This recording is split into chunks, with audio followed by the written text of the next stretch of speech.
Okay, if you own a Mazda, what I've seen happen a lot with Mazda is that if you have an exhaust issue, there really isn't any aftermarket exhaust parts available.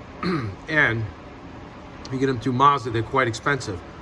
So this Mazda is in for state inspection. It's got an exhaust leak right here. It's been patched before with some cement, looks like.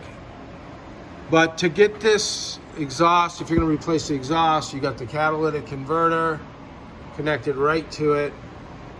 And it's basically all one piece back to the muffler. So what I'm going to do is, to save this customer some money, I'm going to cut this section out, weld a new one in with a new hanger, and to get them by. But in all actuality, they're going to probably, no, more than likely, develop a leak somewhere else. So I'll give the customer a call and let them know what's going on, and I'll see you let you see the final results.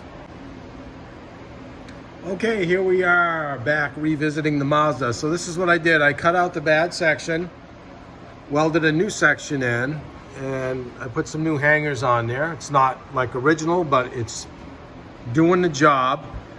And I called Mazda before I did this. I got a price on the intermediate pipe. That's with a converter and all the way back here up to the muffler.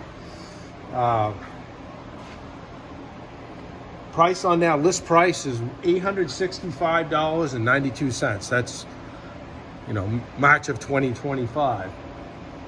And that does, and then there's some gaskets, they're, about 25 bucks a piece. But, a thing you got to keep in mind too, you got your oxygen sensor you got to deal with. If you can't get that out, then you're going to have to replace that. But so I got this exhaust tightened up and within the customer's budget. So instead of, over $1,000 or whatever it would be with labor to replace the whole pipe, this is under a couple $100. So yeah, so happy ending of the story. Hey, if you like this video, please do so and subscribe while you're at it. Push that little round Boulet's Garage button in the left-hand corner of the end screen, and that'll get you subscribed. And it doesn't cost you a thing, just a little bit of finger movement. That's all. Have a good night. See you.